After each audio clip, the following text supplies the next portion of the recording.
Hi guys, I'm back. I'm going to share with you what's happened since I arrived back here in Mullumbimby after my 10-day trip back home. I did the first 10 days of this round traveling, craziness, and then came back to here thinking I was coming back to calm, to just rest and recover from my crazy adventure in Melbourne.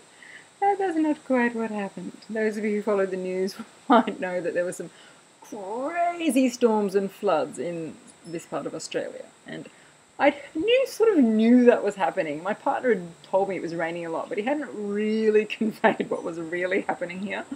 So the day that I got to the airport to come back was another airport fiasco day because the flight kept being delayed. Many flights were being cancelled. They let us fly back eventually, like by midnight we got here. And I kind of wish they hadn't let us fly back because there was such a huge storm happening as we landed that the plane was like this and I was bloody scared. I mean, I actually cried when the plane landed because I was so scared. And then when we got out of the plane, I realised why I'd been scared, because it was gale force winds, like you could hardly even walk. And then I don't actually know how Alan drove to pick me up from the airport because there were trees falling down over the roads and there was flooding. And I don't even know how he got here, but he did. He picked me up and we somehow got home. And got home to find there was no power and no water, and had been like that for a couple of days. And he hadn't really told me that. So I was like, why didn't I stay in Melbourne in beautiful luxury? But anyway, came home, the bed sheets were drenched, everything was drenched because there was so much rain, it was so humid. It was just crazy, I couldn't cook because we could use the stove, but you couldn't wash dishes, you couldn't flush the toilet, it was crazy. So I was like, how am I going to do my round? But I somehow did, using tins of tuna and sauerkraut and stuff that I didn't have to cook. And the second day or third day, I actually decided to just stuff it. I'll do a mac nut day because it's easier to just eat mac nuts all day than deal with this trying to prepare food with no power business. So I did a mac nut day and that was fine. I didn't lose anything, but I also didn't gain anything. It just helped me get through a day of my round. And then by the time I finished that, the power came back on. Hallelujah!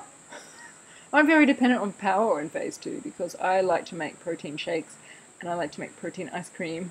And I've actually discovered a new thing that I'm obsessed with. Actually obsessed. I told you that when I was in Melbourne I discovered this yogurt called Chobani 0% fat-free yogurt. I actually found one place here where I live where they had it, and I ordered it online and they brought it to me here after the flood stopped. And so I discovered that I could use it to make frozen yogurt in my new ice cream machine.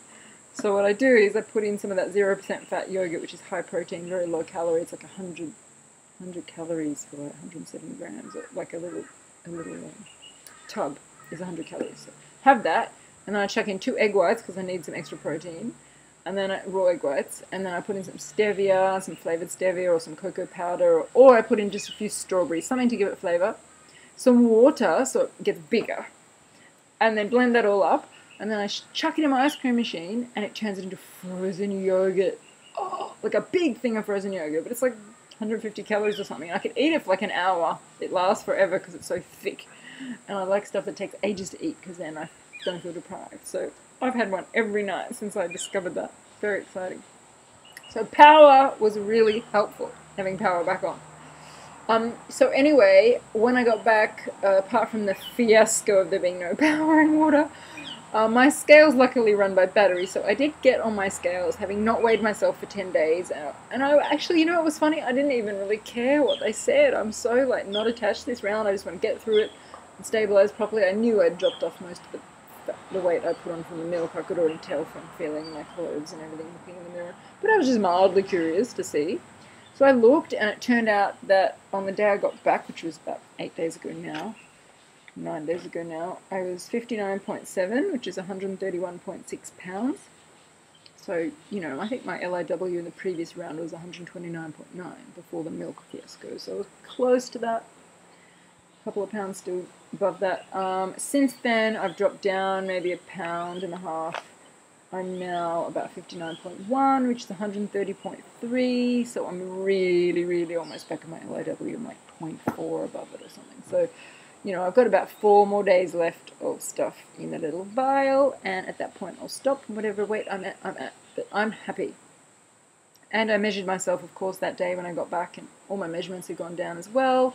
Pretty much my measurements are back where they were at the end of the last round, basically. So you know, the last 8 days, I've also continued to not weigh myself, not measure myself, because I just trust it. I know there's hardly any fat left on me.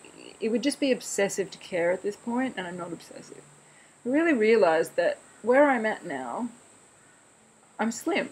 You know, yeah, I'm not a model, and I would never be a bikini model. I've got, you know, quite flabby tummy and some fat on my back and a bit of fat on my arms, but compared to normal people, I'm slim.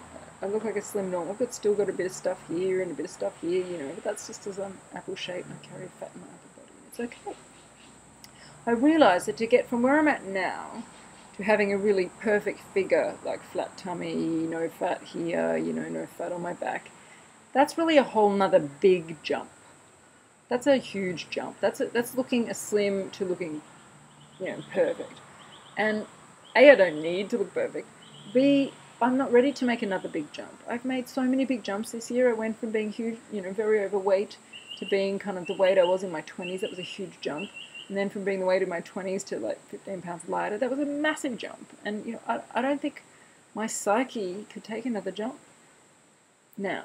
Maybe a year from now. Maybe, I suspect it'll probably happen over a long period as I exercise and continue to eat healthy, and those little last few bits might tone up and stuff, and that's fine, but that will give me time to get used to it. And I don't need it.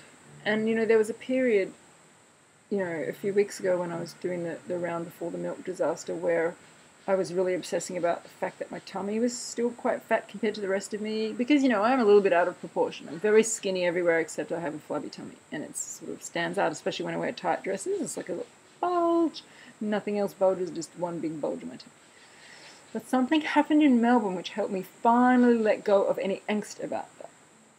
And it's quite an amazing thing that happened. One of my friends said a magical sentence to me, came out of her mouth, and my life has not been the same since.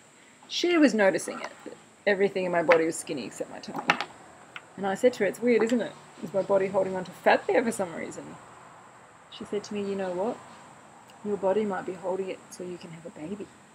And I went, oh my God, I'm turning 40 this year. It was just like a thunderbolt of lightning hit me. Oh my God, I'm turning 40 this year. I haven't had kids. And the whole time I've been thinking, oh, I'll have kids one day when I'm older. I'll have kids when I'm older, you know, because I feel so young. I act so young. I look so young. Everyone thinks I'm in my late 20s or early 30s, and I feel that way. I act that way. My lifestyle is like that. So in my head, I'm in my early 30s, late 20s, so I'll have kids someday. And going home to Melbourne and catching up with so many close friends who are the same age as me, who either just had kids or realizing they're running out of time and having these kinds of conversations, or someone, oh my God, I'm turning 40 this year. I better get onto this.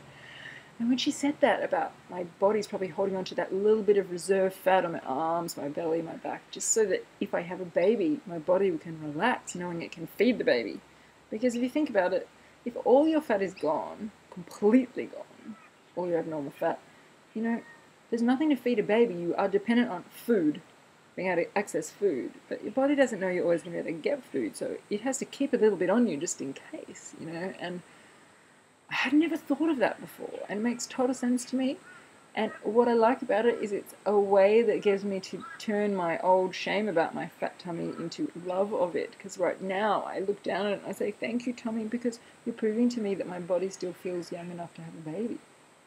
As if my body released all that fat, my body might be telling me, you know, we're not going to bother holding on to that fat because we don't think you can have a child, your ovaries are all dried up. The fact that my body's holding on to fat for this reason tells me that my body still thinks I'm fertile.